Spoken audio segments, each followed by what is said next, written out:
Hello everyone, this is a bit late obviously, but this is my review for the 2021 Mortal Kombat live action movie.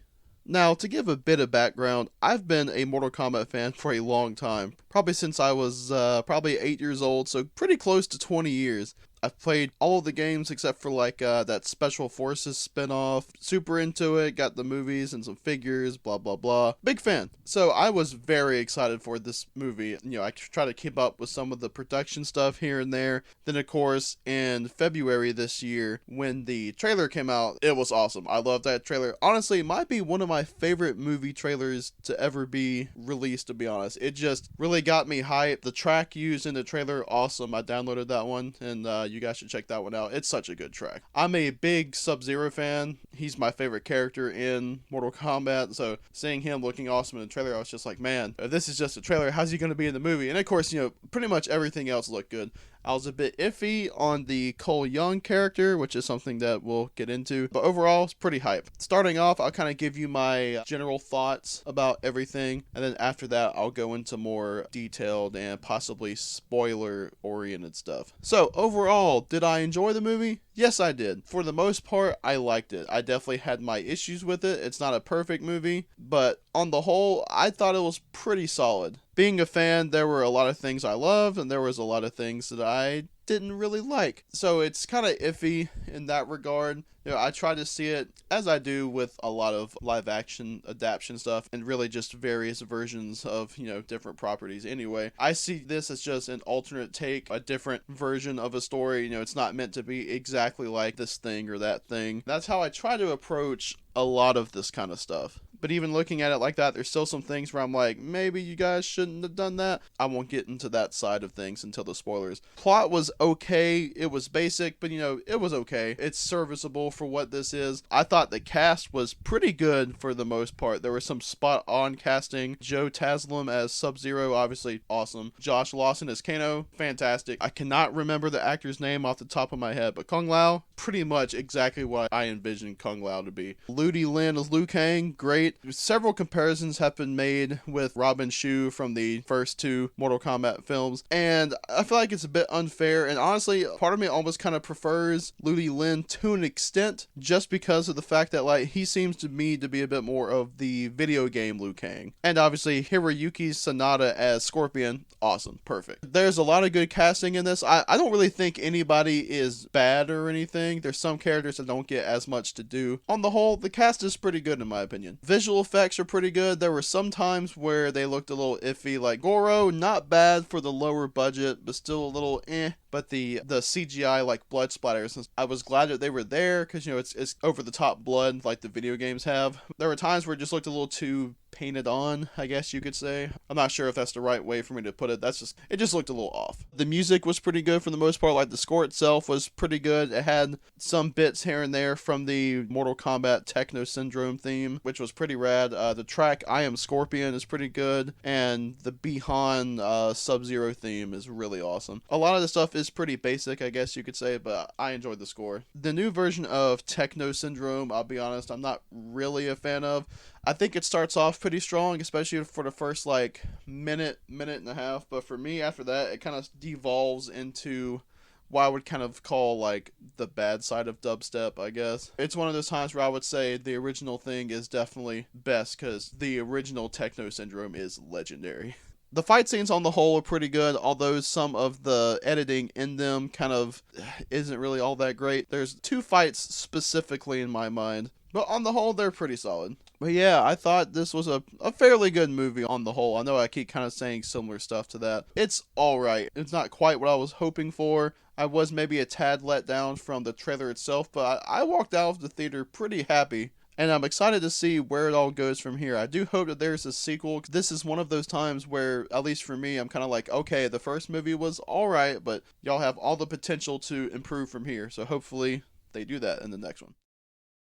Alright, jumping to some more spoiler-oriented stuff, really just kind of going more into detail. I know most of everyone that's going to watch this has seen it at this point, just like they kind of give a warning for anybody. Kind of start off talking about, like I mentioned earlier, the fight scenes. They're pretty good. The intro to this movie is probably the best part of the whole movie. They even released it online, I think, up to the point where Bi-Han and Hanzo start to fight. So it's the first, like, about 10 minutes of the movie. It's great. Great stuff. The only thing is, that fight, and then specifically the fight with Reptile. Some of the editing is not that great. Mostly I just feel like the cuts are really fast in that Bi-Han and Hanzo fight. Specifically, there's this shot where, in the Reptile fight, where they're throwing a knife into Reptile's chest. Tanya's jumping at him, and I can't remember if she, like, kicks the thing into his chest or pushes it in herself. But just the way that little section was cut, like, it really left me confused. I didn't really get what was going on there. That was a very strange choice. There are bits kind of like that here and there, but it's not quite to that same extent of just, like, what the heck's going on here. There were some characters that, to be honest, I didn't really like the treatment of, like, specifically Goro and Reptile. Reptile just keeps getting the short end of the stick in general in this series now, which really sucks. And Goro, like, going by the end of the movie, it looks like he'll come back at some point, because Shang Tsung takes away Goro and Sub-Zero's body at the very least, and probably the others too. He's probably coming back, but I'm just like, man, how are you going to kill off the champion before the tournament? Because now, like, even if they bring him back, it's like, we've seen him get killed by what's basically a nobody. So how is he really going to be a threat to anyone? Like, I didn't really understand that.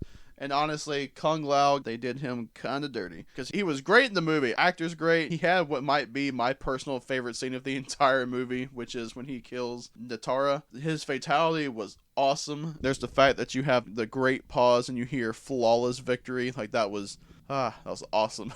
And then, you got characters like Natara and Reiko. I'm not too mad, to be honest, at how they were done. I've never cared for Reiko, and Natara is kind of cool, but she hasn't really done much since Deadly Alliance. And even then, I feel like she was just kind of there. So, her dying didn't bother me, and like I said, I've never cared for Reiko. Yeah, for me, the best characters in the movie were Sub-Zero, just because he was freaking scary and intimidating, and I'm more of a fan of the Kuai Liang Sub-Zero. Good guy Sub-Zero, I guess. Having Sub-Zero be such a bad guy was awesome. He was just so freaking cool. No pun intended on the cool. But yeah, Sub-Zero, Kano. To be honest, I've never cared for Kano at all in the games, but he was awesome here. Like, he made me laugh a ton. Like, me and my friends were cracking up watching this in the theater. It was pretty great. And almost all because of him. Also, the sweep kick joke when he's training with Liu Kang. Great. I love that. It was so good. So Sub-Zero, Kano, Kung Lao, like I said, he's great up until he dies. I really don't know why they had to do him like that. I don't even mind him dying. It's just fucking Raiden. Raiden sucks. I've come to that conclusion for years now, thanks to the games, and this movie just helped drive it in more. And I'm just like, Raiden sucks, man. Which also sucks for me to say because I like Raiden a lot. One of the classic characters. I don't know what they've been doing with him lately. So yeah, Sub-Zero, Kano, Kung Lao, and Cabal. Cabal was awesome. I liked him a lot. It was really cool to see him. I am kind of used to, at least like in MK9, where there's a whole story of him being kind of a good guy, leaving the Black Dragon, and then he gets burnt,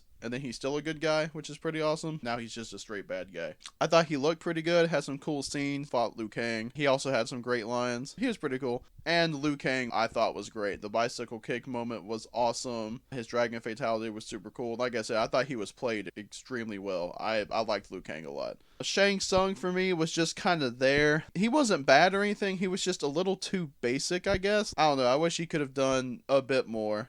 Raiden, he kind of sucked in this movie. I briefly liked when he's kind of more of a dick than usual. I feel like when he's just getting pissed off at literally everybody for being like, you're weak, you don't even have a marking, blah, blah, blah. Chill, man. And then, I cannot intervene until I want to. It's just like, bro, you just didn't want to save Kung Lao. Like, Scorpion was great, but of course he's only in the first 10 minutes of the movie and the end. You see him here and there, whether it's Cole kind of having visions of him or when Raiden tells Cole, hey, you're a descendant of Hanzo Hasashi. There's not a whole lot of him in this, but when he is there, he's pretty awesome. Now the big sticking point for a lot of people is Cole Young, just his whole character's existence. Here's the thing. I don't think Cole should have been in it, but given that he is, I didn't mind him, to be honest. Louis Tan was pretty good, I thought, in the role. Very basic character. He's not really a guy that I would choose to play as in the games. And of course, this is the joke, but he had literal plot armor.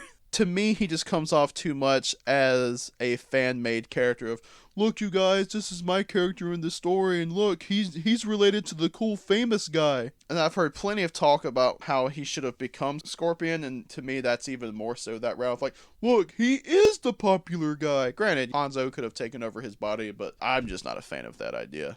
The one thing, though, that I really didn't like in this movie was the whole Arcana thing. I didn't so much mind the dragon marking tattoo thing. That was kind of whatever for the most part. To be honest, I could have done without the marking or the Arcana. To me, the Arcana is dumb. It comes off too much as what I feel like sometimes happens in superhero stuff, especially older superhero movies, where it's just like, how do we explain all of this? It's just like, bro, just give them powers. Shut up. And then you have the fact that Kano's laser eye and Jax's metal arms comes from the Arcana. Like, Jax already had these little small scrawny robot arms that he couldn't do a whole lot with. But why is that? Would Jax have always had that as his ability if he didn't lose his arms and had small little T-Rex robot arms? Like, I don't really get the logic there. Kano's I wouldn't necessarily mind, especially since he got killed by being stabbed through that eye, assuming that his body also got taken away by Shang Tsung. Maybe in the next movie or something we'll see him with a metal plate on that side and he'll be shooting lasers without the Arcana. Who knows?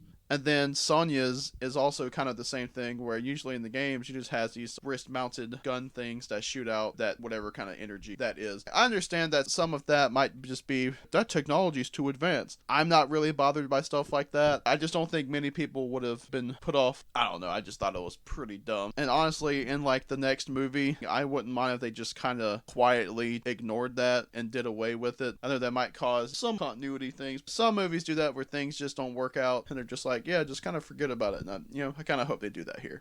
There were a lot of cool references in the movie. You had Kano trying to steal Shinnok's amulet. Liu Kang mentions Boraicho. You see one of Katana's fans in the background. You see like an Aztec statue that looks a lot like Kotal Khan. You see Shao Kahn, not himself, but you see, I believe it's like a painting on the wall, and then there's a statue of him. And of course, there's like the sweep kick stuff. All of the characters for the most part look a lot like how they do in the games. They do their very special moves. There's a lot of good nods. So yeah, that's pretty much all of the main discussion points that I can really think of. This was a pretty enjoyable movie for the most part. I definitely have my issues with it. Some of the story stuff, definitely the Arcana stuff, and Cole Young just existing in general, and some of what was done with some characters. But I liked what I saw for the most part. Honestly, it's really hard for me to say if it's better than the 1995 Mortal Kombat film. And if I'm being honest, I don't really think it is. Granted, there is some nostalgia there because I watched the first Mortal Kombat movie a lot. But I genuinely think it's pretty good for the time. It definitely has some inaccuracies to the game, but for the most part, there's nothing too big, I feel like, that changes a lot of the stuff like this movie. I do think that this movie is a solid starting point. I really hope that the sequel improves and builds on everything. I do think it has the chance to be the best Mortal Kombat movie made. There's a lot of aspects that this movie does better than the 1995 movie, and there's some aspects that it does worse. And it really is a trade-off, I feel like. If I had to give this a ranking on the scale of 1 to 10 or something like this, I'd probably give this a solid 7. It's definitely not bad. It's not great either. It's